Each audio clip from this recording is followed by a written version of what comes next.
Hey, welcome to SkyPower's first episode. We're sitting here with some of our leadership group, Shitsky, Jaden Banazinski, Chase Hanley, Garrett Jensen.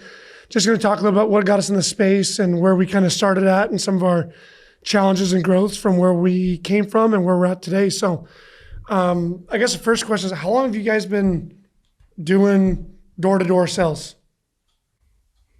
Hanley, kick it off. Yeah, by all means. So I have been doing door-to-door for 7 years now.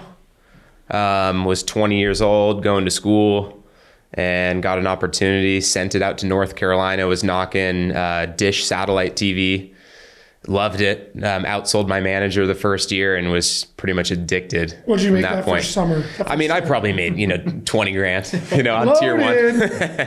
But that was life-changing money for me at the time, out there 3.5 months, making that, coming back, telling all my friends, they're like, you made $20,000 in 3 months? What? It was like unheard of, went out my second year, did, like 5X and got into solar about 2 years ago. Met you, Moose. Obviously been through some different situations, different companies, and then, here we are, started SkyPower. Band together and get it going. What about you, Garrett? What's your background? Similar story. I think all three of us have a pretty similar, kind of upbringing, but right out of high school, actually, didn't have much of a plan of anything, right? There wasn't much going on, working at a car wash, making $8 an hour plus tip, right? Loaded. Yeah, right. But then, went out like halfway through the summer, selling for DirecTV, made something similar, 17, 20 grand, right? Thought I was some king of the world at that point. Kept going kind of with that same industry, same company for a little bit, transitioned to solar about a year ago now down here and just rolling with the punches. Keeping it rolling. You, Shitsky? Yeah, so I started back in 2014. Same thing with these guys. Started selling DirecTV. Me and Garrett, funny enough, were actually in the same office our very first year. That was really the only time we've worked together. I forgot about that. Yeah. So we're first year. Yeah, I was pretty pissed because he came out halfway through the summer and outsold me. So, that sucked. But basically I was going to college, saw a booth. They were doing a pizza party and like, dude, come sell some DirecTV. And we're like, all right, whatever. I was going for like business administration. So basically not going anywhere with college. Drop out of college, kids. Save your time. I think that was pretty much. That's a SkyPower message. Yeah. I think all of us are college dropouts. Yeah. Went out for the first summer, just grinded it out. It was in Orlando, Florida, St. Louis, for half the year. And I made about 14 grand.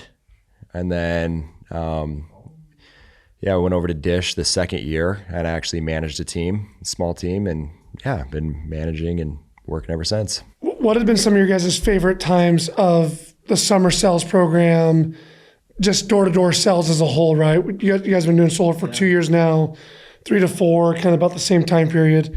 What are some of the things that you just enjoyed about the door-to-door industry? Those summer schedules were beautifully horrible, honestly. It's kind of where I think all of us have gotten like our grit from, like our work ethic for sure. You're working 6, sometimes 7 days a week, 12-hour days in sweltering heat. It just kind of really ingrains in you from a young age of just kind of like what hard work is. You eat what you kill, right? I think what drove me was the competition, for sure. That's why you would go out on a Sunday, for sure, to sell 3 deals, get up on the board before the next week. You're getting shouted out by the company. I just loved that. Yeah. What drove you about the competition? Was it the prize? Was it the money? Was it the recognition? The incentives were cool, but I in a way just wanted to make a name for myself. I knew that the money would come, but I kind of had more of a purpose behind it. Get out there, grind, compete, and just kind of be number one on the board. I just loved it. Yeah. See, that was kind of always the same thing for me. Is like you'd go work 14 hours just to win a pair of like Nikes, like a pair of like Nike Roches for like $70. The coolest thing Hanley ever won was the Mayweather-McGregor fight. Oh yeah, that was sick. Oh, I do remember that actually. What'd you have to do to get that?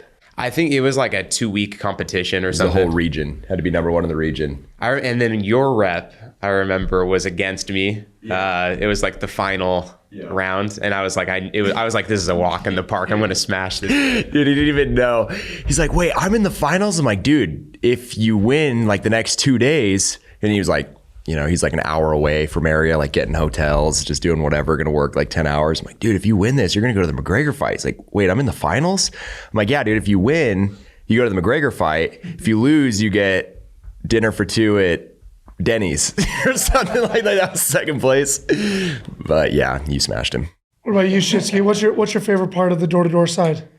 I would say for me, just working with a ton of people over the years, it really, I think it's what's been the most fulfilling for me that I've taken with me through my life is just developing other leaders below me. I feel like I've made a meaningful difference in several people's lives. There's a lot of people that come and go. I've probably over the last 8 or 9 years had over 100 people working for me on and off here and there, if it's blitzes or summers or whatever. But Dude, probably even more than that, honestly.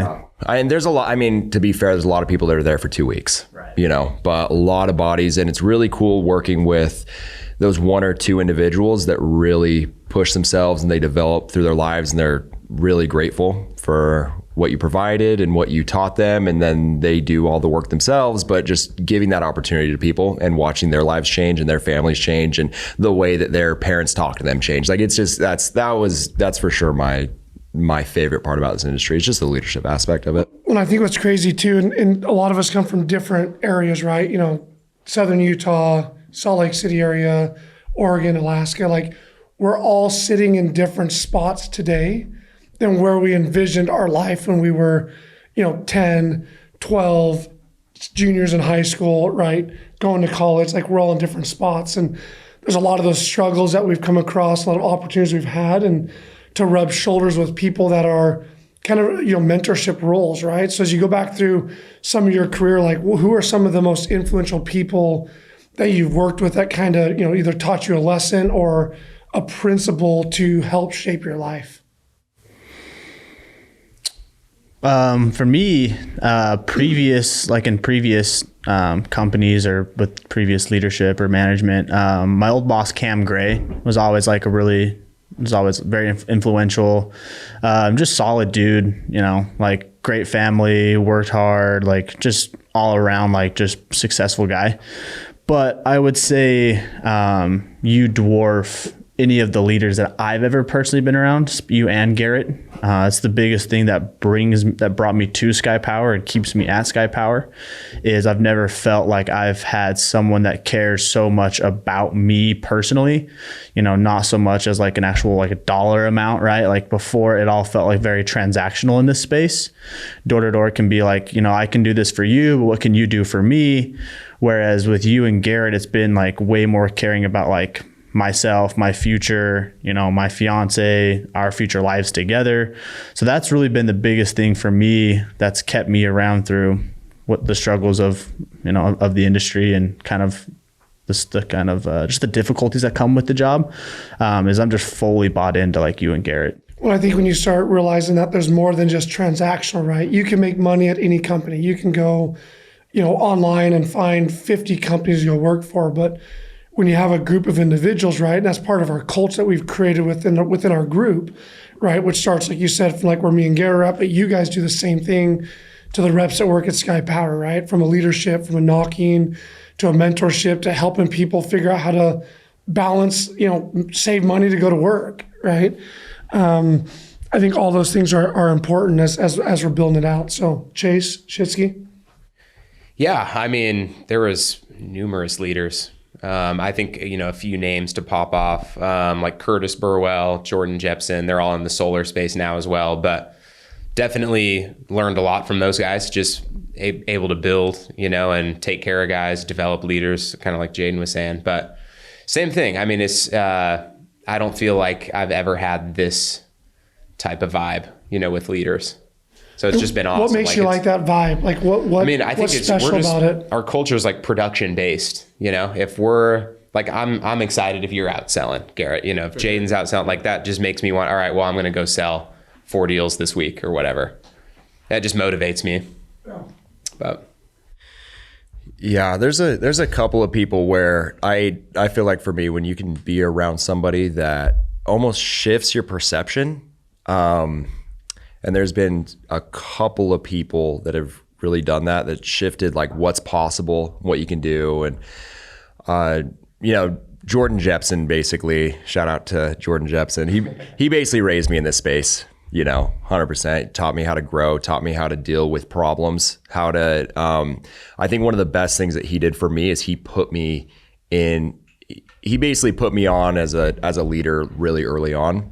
And he's like, okay, this is on your plate now. You got to deal with these problems. And I think that I was 20 years old when I ran my first office. And I look at 20-year-olds now, I'm like, dude, setting them out to a summer, like I would always partner them up with somebody that's a 2 or 3 or 4 year rep at least. So I think he threw me in the deep end and he trusted in me. And I think that's where I got a lot of just organizational skills, how to deal with reps, how to just deal with problems.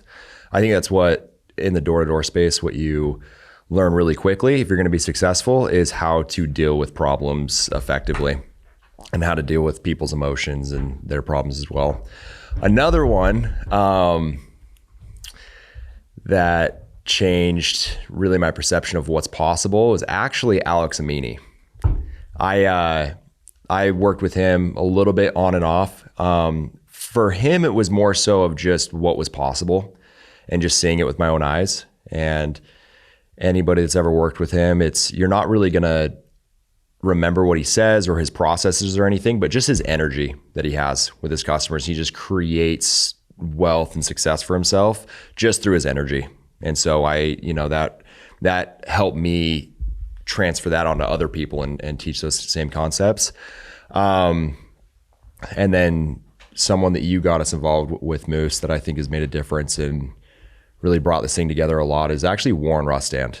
And I met him through, and that's Garrett Rustand. So Moose is partners with Garrett Rustand. That's the other Garrett that he's referring to. And Garrett Rustand's father, Warren Rustand, is like the modern day Forrest Gump. Worked for the president. So he was a pro basketball that's what we call player. him. Freaking, He's a billionaire. Yeah. Alleged billionaire. Yeah, but we'll have like little leadership conferences. We've been to Lake Powell. He'll be there, and we'll just like sit in little tribal circles and just talk about what's important, talk about values, talk about keeping your life simple. And I think I've referenced back to what he's said multiple times in my life. And when there's hard decisions to be made, I just think about like, what would Warren do? And it's just awesome that being in this space has put me in a group to be around people like that. For sure. I think Warren's probably one of the biggest paradigm shifts I've had in my life. I think it was that Lake Powell trip we took where most people, it's always been like, if you want to be successful, you have to, so something else in your the life. Grant Cardone way. You got to do this. And like, if you want to be ultra successful with money, like your family life's going to suck. Or if you want to have like a super awesome family life, you're not going to be so ultra successful. Like something, of those, I think it uses that's like 4 areas of your life. 4 buckets. Yeah. But the thing that really changed my life was he's like, you can have it all. Like I have it all. Like, and you can. Like people tell you that you can't, but you absolutely can. Like you can have that awesome family. You can have a name in your community. You can be very successful in your business, opportunities. So I think, Warren by far is probably one of the most influential people I've ever met for sure. And I think that's one of the we talk about culture a lot. We talk about structure and relationships. I think that's one of the things that's cool as we go through, we asked a question about influential leaders in our life. There's a lot of people that have played a big part in our life that have got us to where we're going. At certain times, we might not have been able to accelerate underneath that leadership. And so we've either looked for a different person, a different company, those types of things. And one of the things I really love about what we've built at SkyPower together is there's a lot of room for growth to equal where the high level leadership is at, right? So if you look at someone like, Garrett or Warren or people that we're bringing in for influential stuff, like, that we can, if they're a 10, like I'm only a 3 or 4, right? So you have a lot of room to grow inside that organization. And the way that they're able to, we spend, 5 hours kind of with Warren, but the impact that he has on restructuring and reshaping the life has been influential with the books that we've read, with the discussions that we've had. And so it's just really interesting to kind of see those things develop through that process. Yeah. And that's one of the things that I appreciate about you, Moose, is just bringing in those people, like just making our circles bigger. And so that's one of the things. It just tells a lot about you that you have those types of people in your inner circle and you're able to share, because it's a whole nother level of value when you can just bring new people to the table and, pick up little nuggets from them as well. Yeah. And then be direct mentors in your life. So some of these things we talked about, like these trips we've gone on, right? So we went to Lake Powell with Warren. We had another one out in Coronado. Yeah. So walk through some of the different culture things that we've done at SkyPower that you guys have enjoyed being part of. Well, we didn't just go to Lake Powell. Like, I've been to Lake Powell a few times before, but the way we go to Lake Powell is like flying in a G6, right? Like it's like first class style Lake Powell, like houseboat's already parked, probably $3-4 million houseboat. Warren's got the $1 million speedboat to get you from the dock out to the houseboat. It's already fully loaded with all the food and the drinks. Like going 70. Yeah. Warren's like 80 years old, ripping a $1 million speedboat at like 80 miles an hour. Warren he's like on the boat. He's like dancing to the music.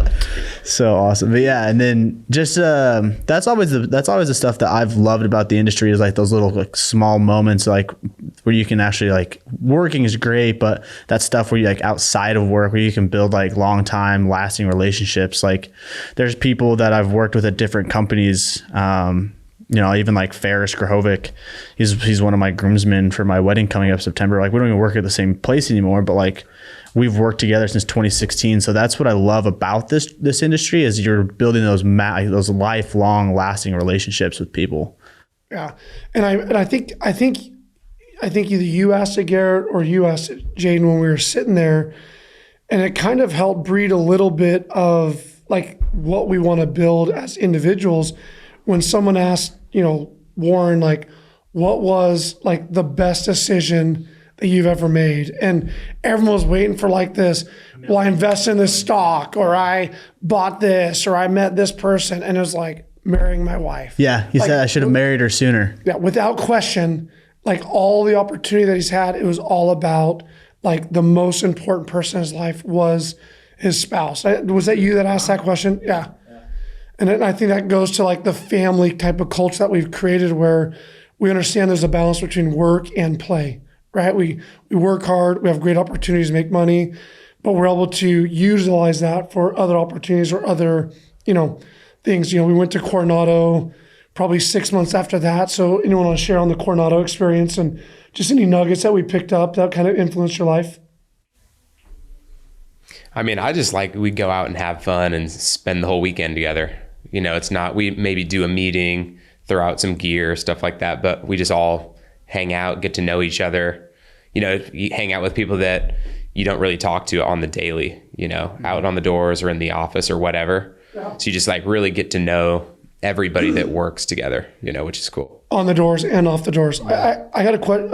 I was just going to say, it's vacations at SkyPower are different than other company vacations. Yeah. We're going for a vacation. You know what I mean? It's not half meetings and 2 days of meetings on top of a little bit of free time. I don't think it's like any work at all. Yeah, it's like, hey, we're gonna dinner. Yeah. Maybe like have Warren talk, which I wouldn't even classify that as work. It's either. Like 45 minutes of, hey, Warren's in town, so we might as well get in a room together and talk. And then besides that, it's just hanging out for a weekend for 3 or 4 days, and it's really nice because it's an actual vacation, so it's almost like an incentive. You're going to hit it. That's a paid vacation. That's only a vacation, and taking those with full-time solar, it helps a lot. Because, hey, going on a vacation every other month. So, Moose, what about your mentors? So I've done this now for 20 years, right? I got in back in 2003, and so I'm hitting my. Yeah, give us your. I'm the moderator. Okay, you don't get to ask me questions. All right. So I got in this in 2003. Started selling alarms with Pinnacle Security. Watched that all the way through the process of basically starting.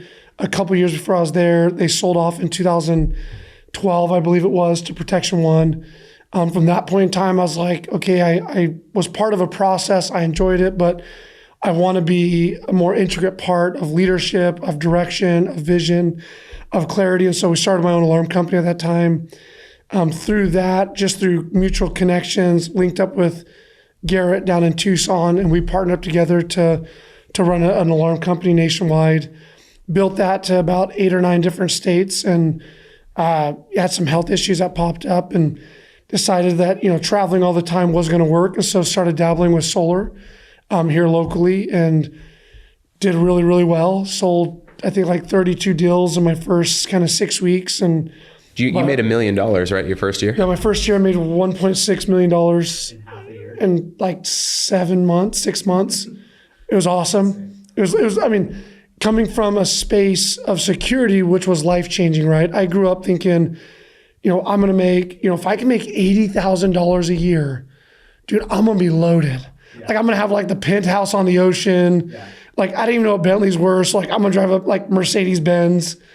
And I'm just going to like have all this cash and, make it rain out there. And so started going to school and realized I can do these types of things, but I kind of find a natural gift in sales and gabbing and recruiting and mentoring and leading. And so there's been probably 3 huge influential people along my life, outside of family stuff, my wife, obviously, and my parents and those types of things, really close and all those things. But, Jared Chappell and Steve Zollman, when we first started in alarms, I had no idea what I was doing in life, right? And those guys were, here's what you can do, and here's how you can sell, and here's what you got to do. And one of the things that Zollman taught me was, like, if you want to be successful, you have to be a master recruiter in this door-to-door space, because that is the lifeline of your expiration, right?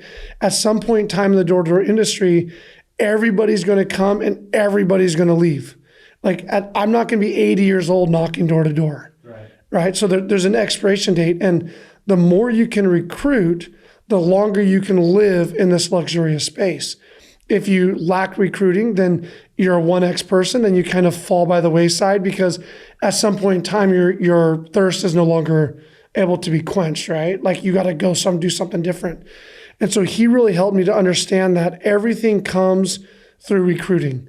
And the more that you can recruit, the longer that you can live in this space. And so I would say that's been one of my key factors of being able to do door-to-door for 20 years. Now, some guys might say, hey, Moose, you're crazy to be in door-to-door for 20 years. And I got out in 8 and it's been great, but I actually love what I do. I love knocking doors. I love being in the field. I love working with you guys. I love working with our team. I love working in, processes and systems. And it gives me an excitement to come to work every day to close the gap between like what I want to become.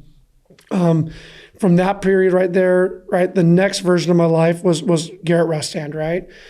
Garrett Rustand and Todd Johnson taught me about like actually how to build a business, how to scale a business, how to influence people, how to be direct. One of the quotes that Garrett told me when we first partnered up was like, growth is happiness, right? If we look at our lives and the times that we're growing as people, as managers, as leaders, as salespeople, everything's good. But the second that we stop growing and become like, what am I getting out of this transaction? Like we start dying on the vine. Mm-hmm. And that was a really big piece of information that was kind of passed down to me on that. The second thing that I was taught through that period was you can, and you guys have experienced some of this, right? You can either deal with issues when they're an inch, or you can deal with issues when it's a mile. But you can never run from your past, right? So a lot of times, like, oh, I'll just deal with this later. Oh, next week. Oh, tomorrow. Oh, next year. Oh, we'll do this. And then it becomes such a big decision that the amount of energy you have to dial in that one process is like, I'll just build a new process. And so it was really good to kind of hear that and to fall back on that, on, dealing with things up front, right? Have those hard conversations with reps, with managers, with leadership when it's small, because if you allow that to grow, it's going to be really big, right? Someone said once to me, the difference between a pothole and a grave is 6 feet. And it's because nobody took care of the small crack to begin with, right? And so I think that if we look at our lives from that perspective, hard things are always going to be hard, but why not deal with it from that small point? So you can mitigate those like future issues. You know, the sooner you deal with it, the less of a problem it'll really be, or it could even stop it from being a problem. Yeah. Just by taking care of that one little thing, right? Like we've referenced a lot with inside of our culture with boats and cracks and sealing the cracks to keep, all ships rise at high tides.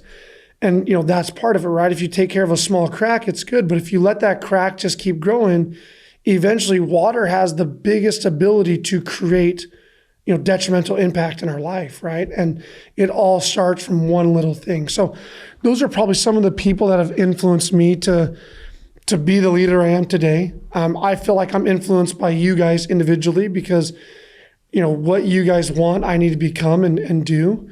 And so I think those things are really, have been a huge blessing in my life.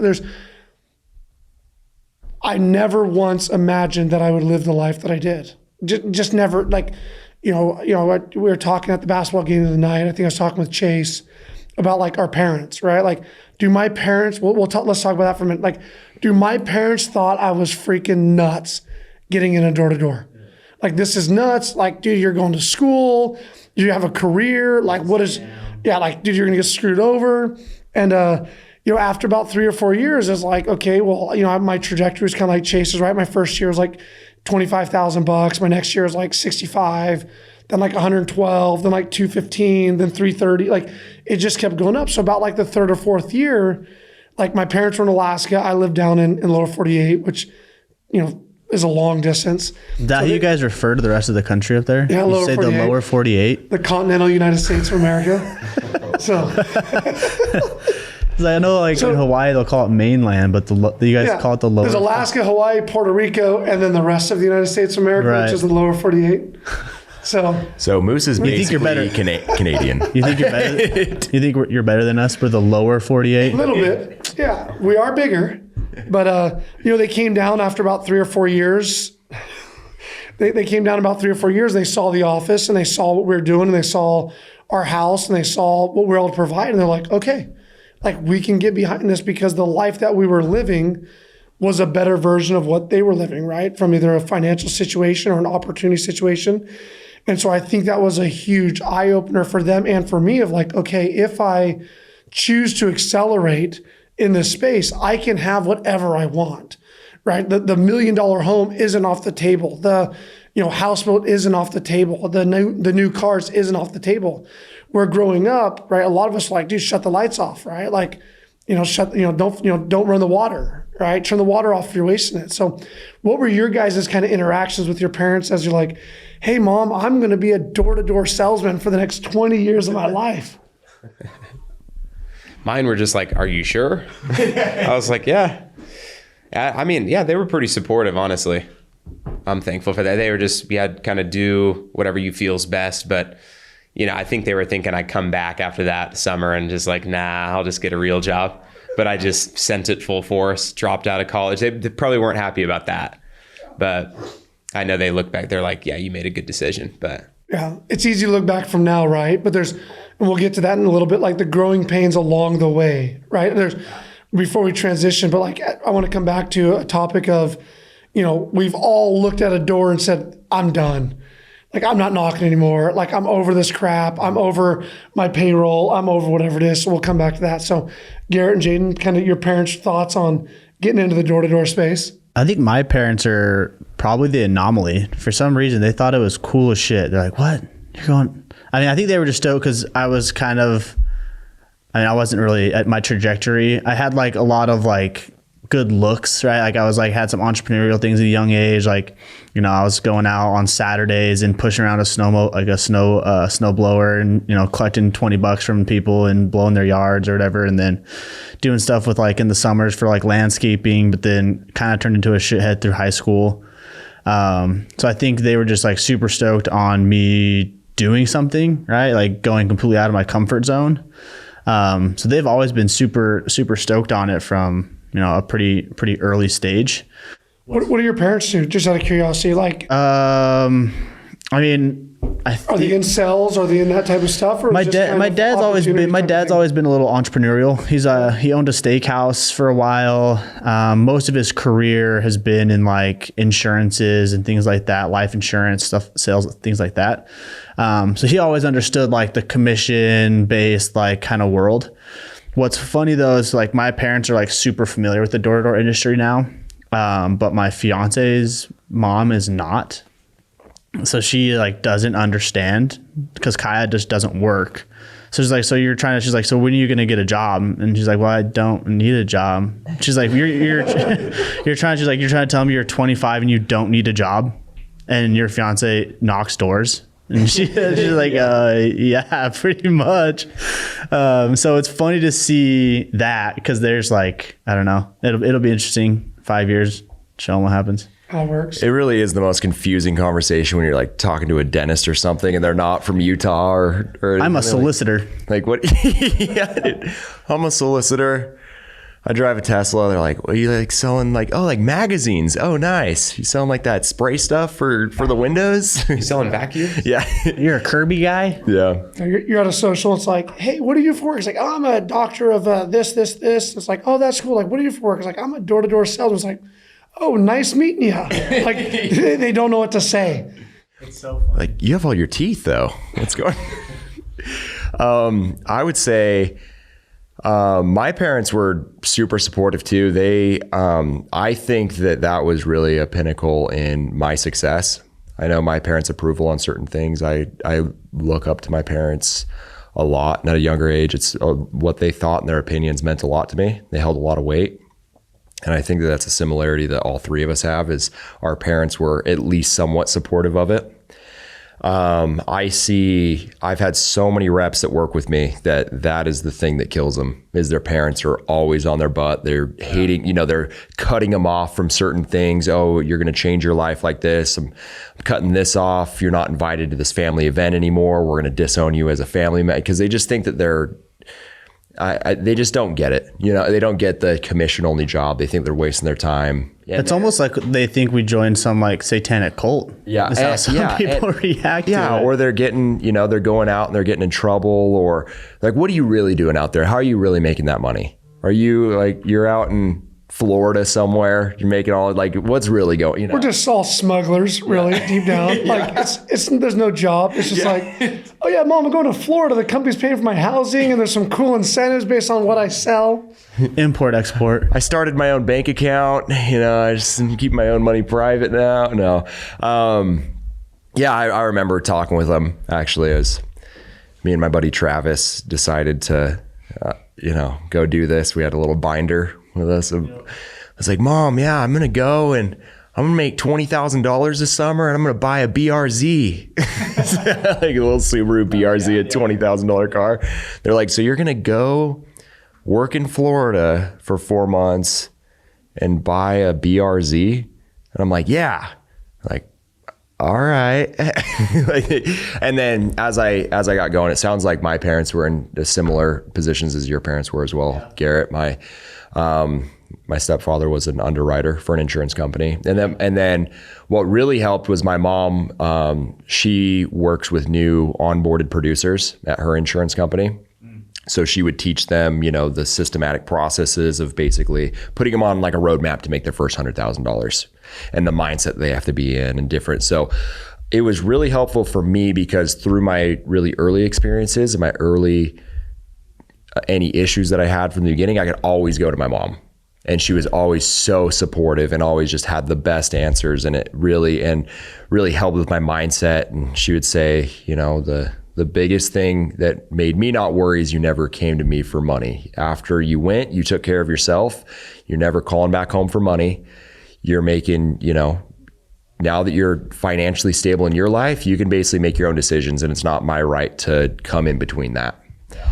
And that was really important to me just because it was a ton of support. And then every time that I'd call her during the first summer, I was just so optimistic, just so, I think that's a huge key of being successful in this space too, is I always had the motto of you're either winning or you're learning. So all my failures, I could just like spin it in my head to be a positive thing. Mm-hmm.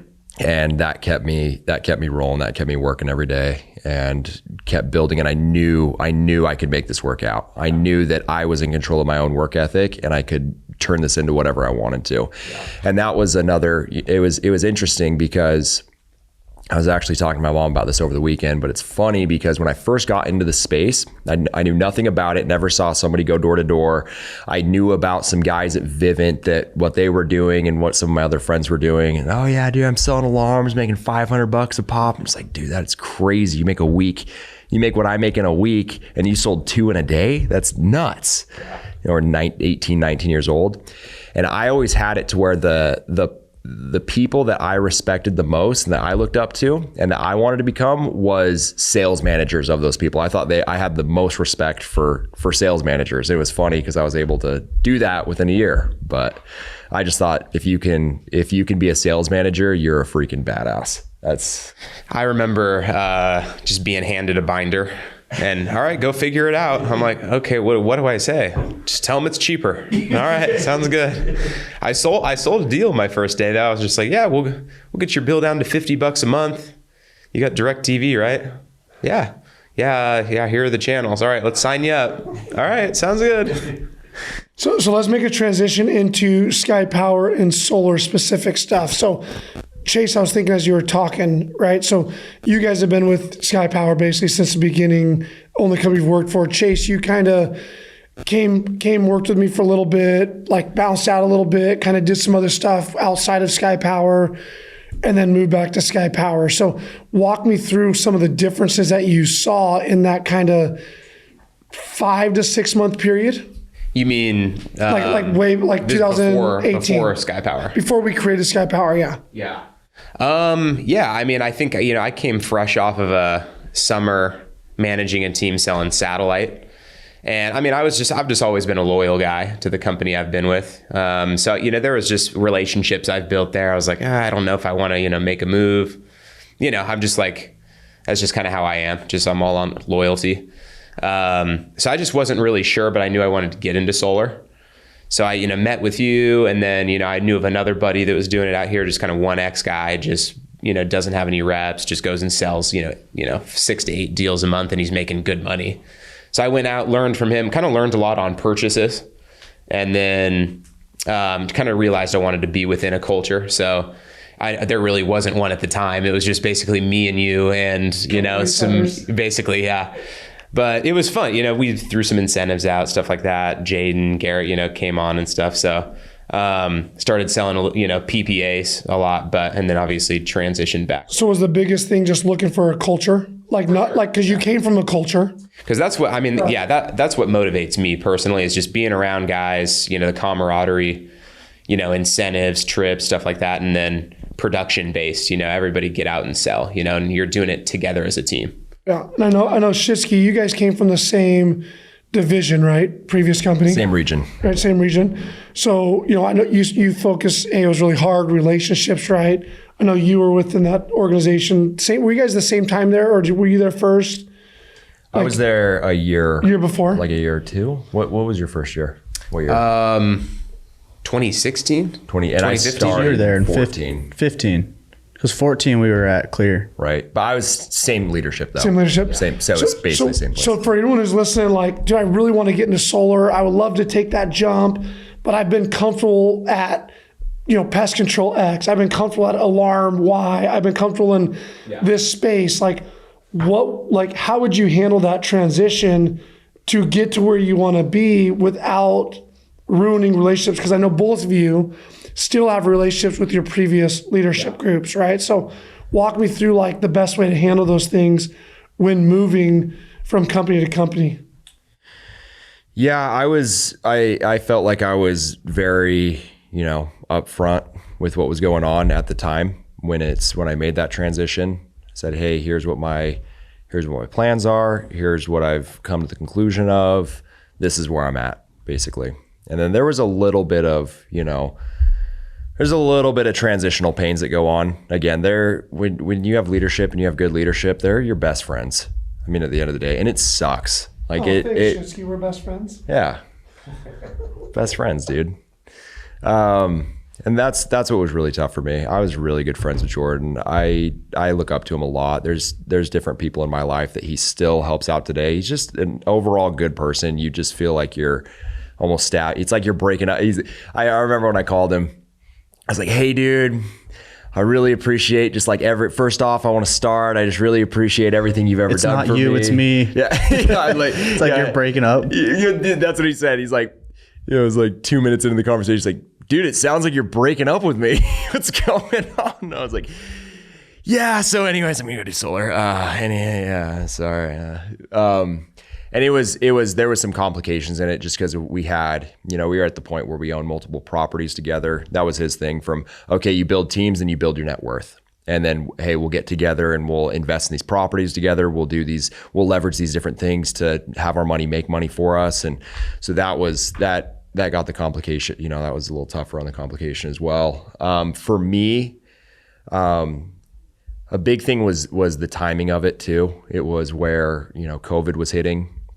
A lot of these, we had an all year round office in Austin, Texas, and we had a bunch of guys that were there for the off season. And the idea was, okay, recruit a bunch of people before the summer starts. Well, then COVID hits and you can't get permits to knock anywhere. And everyone's mom and dad is hitting them up to come home, come be with family. Nobody knew how bad that was really going to get. It was just a really confusing time.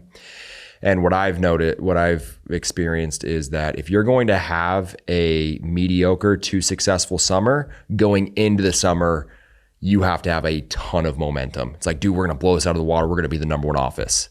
Like that's the momentum you need to have just a successful summer. It has to feel like this is going to be like game changing for everybody. Because obviously a lot of guys fall off and different things. And what I realized is, okay, well, we're a month and a half, 2 months from starting the summer. Half the office just left. No one's talking about recruiting anybody.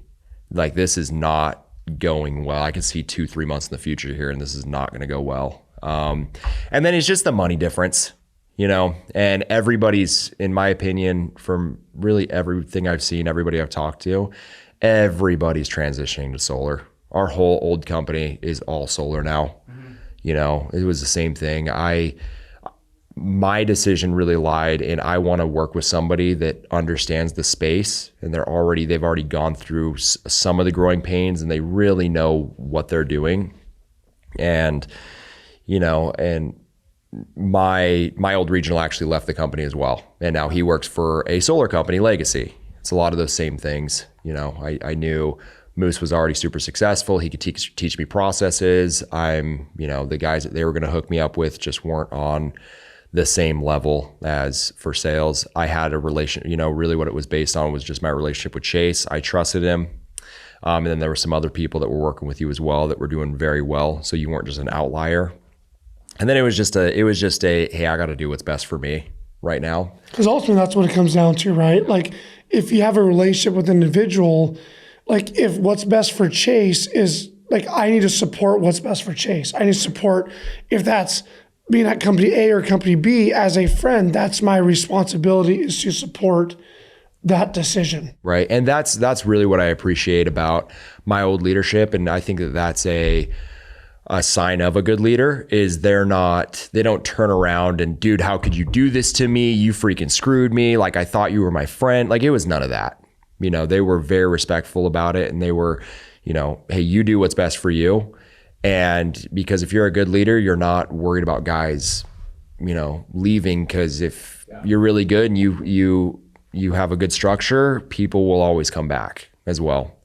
The grass isn't always greener on the other side. And I think that they were very professional about it. They were very fair when it came down to our business dealings with houses and condos and company houses and just different things that were involved. I felt like they were very fair.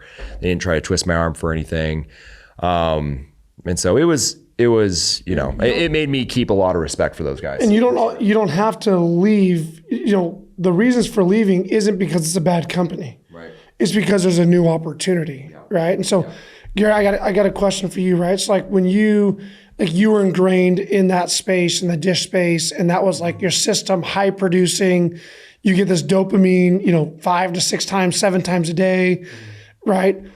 You made that transition to solar, right? What was your biggest, right? When you first started, solar was a little slower. It was a new process. It was more information. It wasn't so much like you said, oh, you're paying $90, I can sign you up for 50, right? I wish solar was that easy, right? But like, what was the biggest struggle that you had coming from being, in alpha or top 5 into a new culture that you had no experience in, no knowledge in, a lot more information to understand, and you couldn't really just like wing it to get to the top.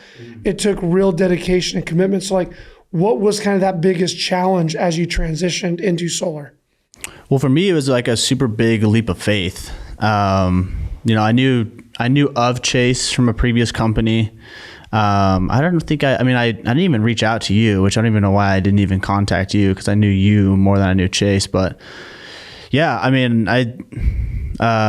we were getting ready to go out for our next summer. We were looking at going like South Dakota or something. And me and a buddy of mine, we were kind of talking about solar back and forth, and he wanted to do one more summer. And I said, it's like, dude, like, let's just do it. Like, screw it. Like, let's just go for it. Like, we're in 6 months, we're gonna be in the same situation. Like, let's just do it now, right? Like, let's just do it. So I talked to some guy named Moose. I don't know who that is. And I was like, yeah, man, like, I'm driving down right now. I'm in Vegas. I'm gonna need a place to stay in Phoenix. So you booked me a hotel. Because you were on the road, like you were rolling out to area, right?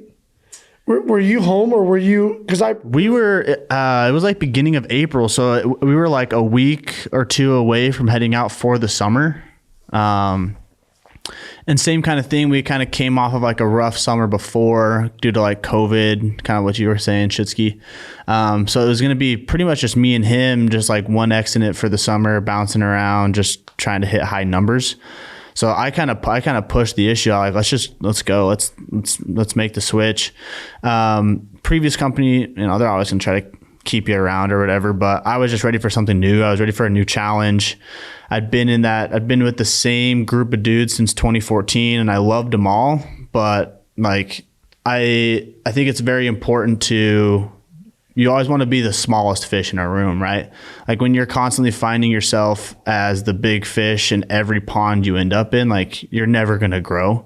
So for the last year, I would say being specifically in this space, but more with you and Chase and Shitsky and like just the group that we're with, like, the last year's been probably the most growth I've experienced in my life. But as far as to your question, I think it's really just, for me, I've never been the one that like needs to reinvent the wheel. Like, if I see someone else can do it, like, I just know that I can. Like, if someone else can do it, I know I can do it, right? Like, if they've achieved it, then there's no reason why I can't. And that's just something that's kind of come from confidence, just from working hard previous years. So for me, it was like, if I can do the same job, right? Like, a sell is a sell, right? Like, if I can go and get someone to change companies for, a TV service, or if I can get someone to sign up for an alarm or whatever it may be, like, it doesn't seem any different to me. Like, it's all the same process, and I know my work ethic. So I just figured if I just, continue to do what I do, double down a little bit more, like, it's just going to work for me. And knowing what you know now, what would you have done different the first day you were here at SkyPower? Because now you're accelerating, you're consistent, you're killing it, right? Like, there's a lot of positive things coming out now. And that process for, let's call it the first 60 days was slower. Like, what would you implement that you're doing today back then? Is it consistency on a schedule? Is it, knocking more doors? Is it, off the door studying? Is it like, what would you have done different in that period, knowing what you know now? I mean, it's just lack of knowledge. I wouldn't say I work any more or any less. I'm just way more efficient now. And I think with anything, there's going to be a bit of a learning curve, but I probably could have mitigated that with, more stuff off the doors, whether that be just like product information, understanding solar more as a whole. Like, I don't think it wasn't until probably like 2 or 3 weeks ago, I hadn't actually seen a solar panel like up and close and in person, because there was one in the back of our warehouse. I had never seen one, never touched one. I thought this was the size of the TV. This is like 4 times the size way, of the TV. Way bigger than I thought they were. But yeah, I mean, you know, I think that probably would have accelerated the process. You know, I'm in a good place now. I think we've just changed a lot as a company from when I first started to where I am now, to where we are now. I think our processes are way more dialed in. You know, I think we are now have like a structure in place where when someone new comes in, like there's more of like a direct path to growth and becoming a leader and becoming, you know, whatever your plan or schedule is. Like, we've now dialed it into the point where, for me, like, it was just like all failing forward. Like literally, I think I asked Chase I think he texted me a pitch of what he was saying, and then that was it. And then I just kind of went from there, which to a point, it's really all you need when you've like an experienced door-to-door guy. But I think now where we have such a like refined process of when a new person comes in, doesn't matter if they've never knocked a door or they've knocked 1,000 doors, like, it's just way more systematical, where I don't think there'd be people that would have the same struggles that I had, where it's kind of like trying this, that didn't work. Okay, try this, that didn't work. Like, it's a lot more clarity of vision than just failing forward, because we can fail forward forever and never get better. Right. But our attitude's positive, right? That's what failing forward means. But now which there's a lot of people don't have, process. Right? And there's people that could be successful in this space, but when you're not, like, when you don't have like that, you know, that backbone from knocking thousands of doors and just being able to get, honestly, just destroyed for a while. Like, a new guy that's never knocked a door has to go through that. Like, they're not going to last very long. So I think we've been able to, you know, create a process that, you know, allows people to come in and, you know, see success very quickly. And more organized, right? Versus like, oh, let's find someone to work with this individual. There's a person, there's a place, there's a role, there's an assignment to allow that person to be successful from the get-go versus trying to figure it out. So as we go to individuals, like, I'll ask this to you, Chase, like, in your opinion, like, what type of personality trait are you looking for to be successful in this door-to-door industry? Right? Together, collectively recruited hundreds or thousands of people in this space, right? And like, if there's, you know, 2 traits that are essential to being successful in this space, like, what would you say those 2 things are? I would say positive attitude and work ethic. You know, I mean, somebody that's coachable, you know, will listen, isn't just going to quit on you know, they get rejected 50 times their first, you know, couple days or whatever, and then they're kind of down in the dumps, you know, just like people that are always thinking positively, and then we'll just continue working. If they can do that, then they'll learn. Everybody will learn. Some people learn slower than others, but eventually they'll get it if they continue moving forward. I'd say that's probably 2 things I always ask, like, if in an interview. If you have the you know, work ethic and your attitude's positive. And then sometimes you won't even know until they get out there, right? You know, like, they're like, yeah, I got the best work ethic in the world, you know? And strong worker. Yeah. I work all the time. You're like, you work 3 hours? Pull by, see him chilling in a park, you know? How many times that's happened? Chilling in a park crying. You're like, you're not positive. Hey, you know, I have good work ethic. Yeah, I mean, you know, I think that's the way that I always looked at it. Like Jaden was saying, is like the first couple summers, I was just enthusiastic about it. I mean, I would bagel too, you know, like I would get 0 days and just, all right, well, the next day is going to be better. Just every night, you know, and then just get out there and just keep working for it, you know? And then, you know, to that point, right, anytime we start something new, there's a learning curve, right? We'll call it in solar 200 hours, right? Whatever that number is, you know, and for you, it might be 50, for someone else, it might be 1,000, but you have to be able to put your time in through those struggles to get to that success, right? And a lot of times it's like, okay, well, it takes 200 hours to get good, but the individual comes on and is like, well, I only want to knock 2 hours a day. Well, dude, it's going to take you, you know, 6 months to get good at it, and you better have $50,000 saved up to float your bills, right? And I think that making sure that there's a correlation between like that work ethic and attitude and structure to keep them on the doors is what sets up new recruits and people moving to the space for the most success, right? And I mean, if we look at, some of our guys who have made names for themselves, I think they have something in common, and it's just they're grateful for the opportunity and enthusiastic about it. The guys that aren't are selling, not that many a month or whatever, and the guys that are killing it are just always in here, stoked. How much, I want to ask you guys questions, learn from you. So I think they have that in common, and it's amazing. I agree. As Shitsky, I'll ask you this question. As guys have been coming on board, right, at SkyPower, like, what is the hardest thing about solar? I would say finding your rhythm. Like at that first beginning, you're gonna go some days without making money.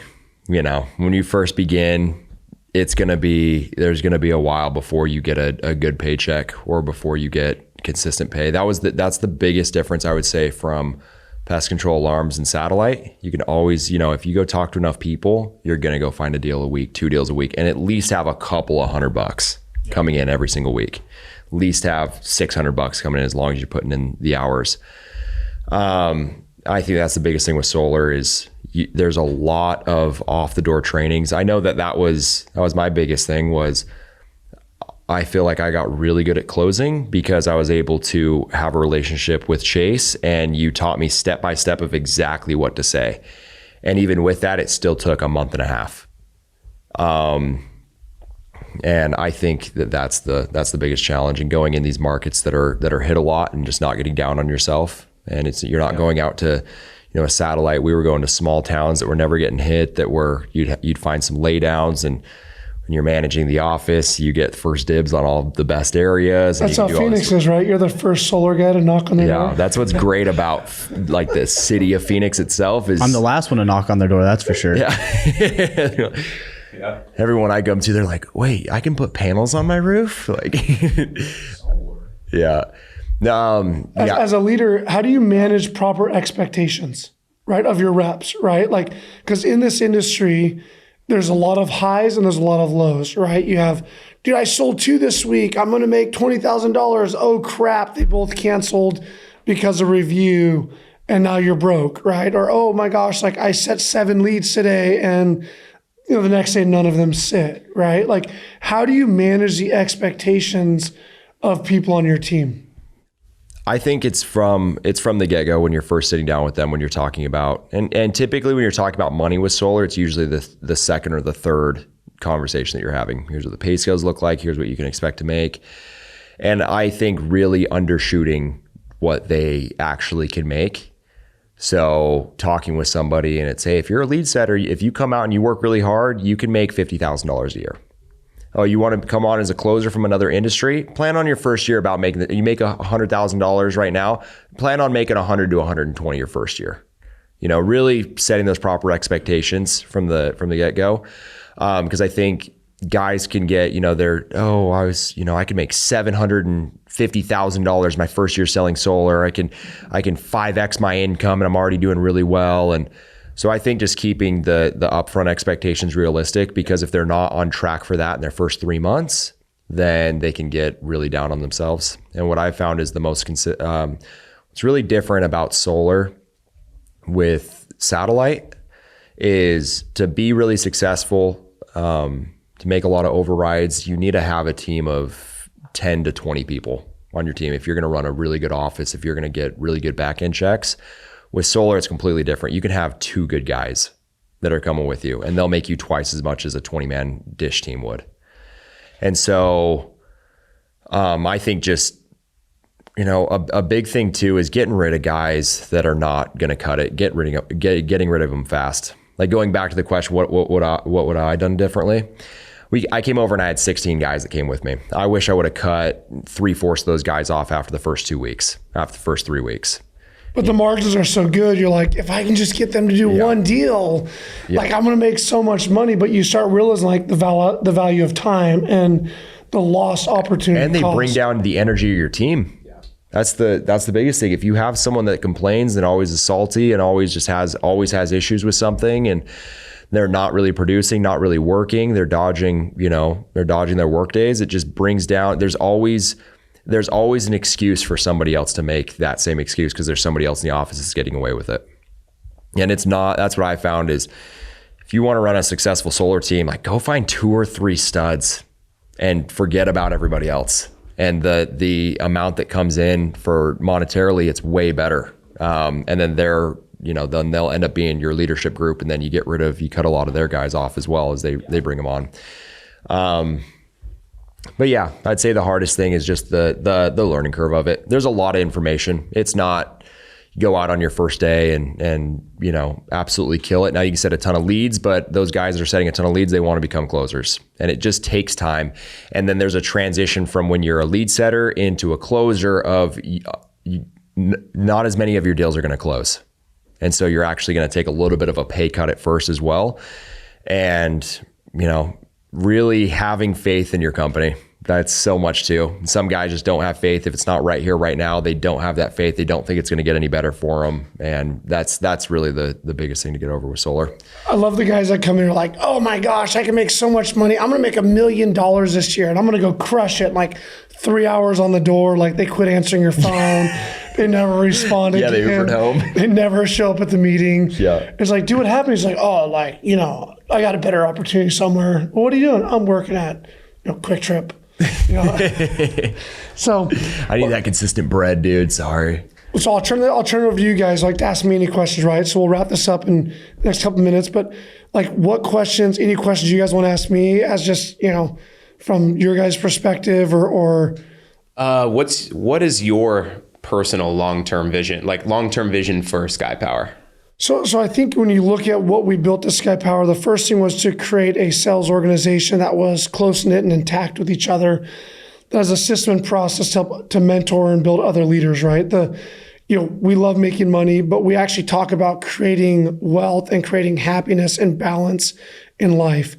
And that's one of the reasons why I'd say I got into solar, is just a better balance, right? Being married, having 4 kids. Some of you guys are married. Some of you guys are having kids. Some of you guys are getting married. Like, once you start getting those things, you have to have a better balance, or to the point earlier, like, things start falling out of place, right? Mm-hmm. And so that was the first reason, was just to have a better balance of life and to create a better culture. The second thing was to create a sales-driven company. So as I've been in this space, I've seen a lot of companies, leave some of the Goliaths and start their own sales company or install company. And they end up catering their processes to the customer.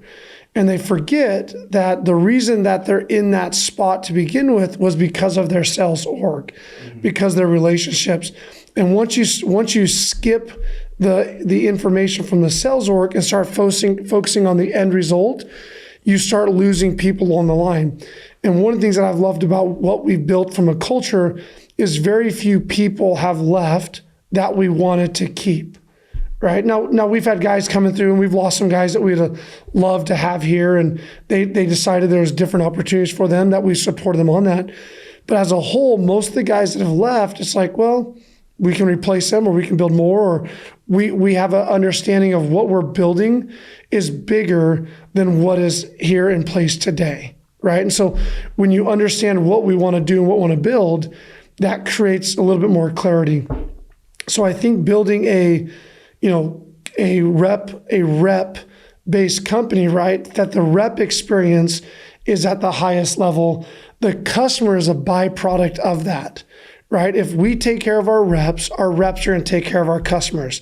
If we pay our reps on time, then our reps aren't going to be lying to the customers. If we pay our reps, if we provide products for customers, for reps to sell, that provide a good experience, the customer's going to have a good experience. And I think that's one of the things that we've worked hard to provide, from an installation, from an alarm system, from, gift cards being mailed out to, those types of things. So I envision, SkyPower as being a, nationally recognized company with regional efficiencies in areas. So At the current time, we're really focusing on the Mountain West area, right? Idaho, Utah, Nevada, and Arizona is where we fulfill and install now.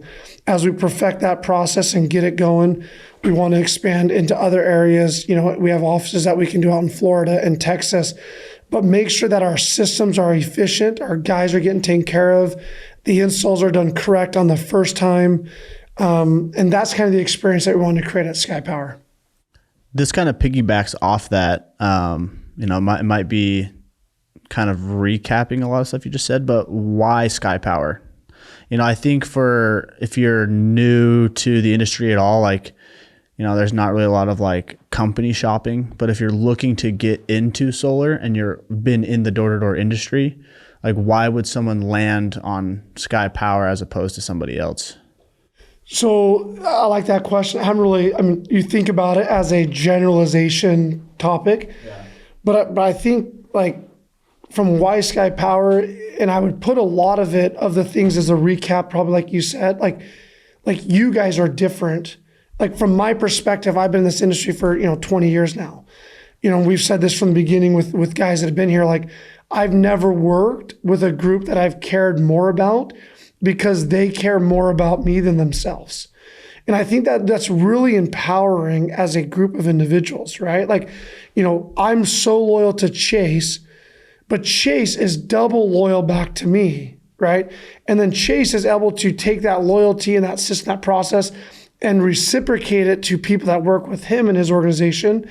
And they feel that same loyalty back to Chase. So there's this constant group of culture and loyalty that exists because it's not about, like we talked about earlier, not about where you can make money, right? You can make, you can be a 1X dude and make a lot of money. But the way that you create wealth is through volume, right? Is through productivity, is through, selling 15 deals a month, 20 deals a month, right? 20 deals a month is going to always make you more money than 3 deals a month making 20 or 30 cents more a kilowatt or a watt. You know what I mean? So I think that would be one thing is the culture that we have here. The second thing is I think being able to add multiple products that are internal from the same side. So at SkyPower, being able to do the roofs internal, being able to do all the electrical internal, being able to do the insulation internal, being able to do radiant barriers internal, being able to do solar internal, all those things being done underneath one alarm, right? Security internal, having that as an offering to customers that receive it, right? So one of the things that we've implemented recently to create a better experience for the rep, which helps to provide more solid customers, is adding, an alarm system that includes 3 years of service. So every customer at SkyPower gets an edge, a 2 gig panel, all their doors covered, motion sensor, doorbell camera, smart thermostat to monitor the production of their solar system. And we pay for their 3-year trial period. So they can interact with it from an energy management system. We've started adding every home, we roll out installation trucks. So, not only are we providing, cheaper power to the homeowners at SkyPower, but we're also reducing the power that their home's going to need to require by insulating every home and reducing it from, 5 to 15%, depending on when the year was home, or the year when the home was built. And so I think those are some of the things that are driving the retention of reps, that are driving the lower attrition rates of the customers. I mean, we had a conversation earlier, right? Dude, the installation thing is I think it was you that said in my office, right? Dude, adding installation to every job has been a game changer to your customer experience, right? Yeah, I really think that, I've been doing a lot of the roofs. I've done installation in every job, done a couple of the home security systems as well. But moving forward, I would imagine it will probably put me somewhere less than 10% cancellation, which in this industry where you're probably 30% average, and that's probably what people tell you. And I think in some cases it's probably even higher. That's huge right there. That's hundreds of thousands of dollars that you're saving. Especially from a volume producer, right? If it's one deal a month and you save it, it's not that big of a deal. But you've done, 12, 15, 17 deals in a month, like having that low attrition, right? Selling 15 deals in a month and having one cancel versus selling 15 deals in a month and having 3 to 4 cancel, like that number over a course of a year, having 30 less deals that you're paid on is somewhere between, $100,000 to $150,000 of money or more, right? And it's, for anybody that's new to the solar space, realistically, the reason why it holds your attention up is realistically a solar install is anywhere from 15 days to 90 days to get it installed, depending on where the permit's at. When you can come in there and you have installation done and an alarm put in the first 2 days after you sit down with the customer, that's where the needle's moving. You're already doing work for the customer. They're already in motion with you. It doesn't, if somebody else comes and knocks on their door in 2 months, they're not stealing your deal. You've already done work, and so and people are always down to get free installation. They're super stoked about it. And then it's done right after the site survey is done the next day. The alarm, adding the home automation, it's sweet. Like it's turning into a whole service project. Like we're coming out, doing site surveys, blowing insulation, putting in an alarm. Like it's just making this whole thing way more closer to home than some guy knocks on your door and then maybe in 30, 40, however long, depending upon where you sell, you're maybe going to get a system put in. Yeah, and I know with volume, you have all these customers and it's a lot of, okay, we're going to do a ton of paperwork on the front end and we'll call you in 2 months. And that whole, hey, is this what I'm doing? What's going on? Is this still moving forward? Like they're calling you, you don't even remember who they are. You talked to them 2 months ago, And so, I think it's awesome just being able to implement a bunch of services. Hey, you have an alarm right now. Let's save you another $60. We'll just pay for the alarm for you for the next 3 years just because you went solar. So way more value, right? Like everyone else is already like selling solar. Like how can you differentiate yourself? And that's the biggest thing. And I think adding on to that as well, like why SkyPower, I really think it's put us in a position of power, just being able to be so close to the install side as well. We control our entire front end to back end. We're in control of our own destinies on these jobs. And working at, big behemoth installers, there's always issues with installers and sales organizations. And you want to get something done, you just send out an email into the ether, and then 3 or 4 days later, you get a response back where this customer's blowing you up, pissed about something, or a main panel didn't get upgraded, and it takes you 2 or 3 days to respond to that customer, and that could be a make or break for a deal. It's just miscommunication with account managers, stuff like that. We have direct contact with them. Yep. And a lot of times where that comes to is, hey, sorry, that's how the installer works, is their processes, and our hands are tied. We can't do anything on the back end of this. We're at the mercy of how they want to run their system, and being able to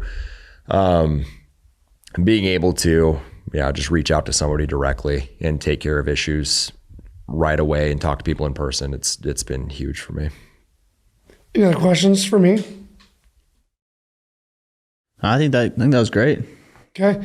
So as we get ready to leave, right? So, we like to invite everyone to follow our podcast, right?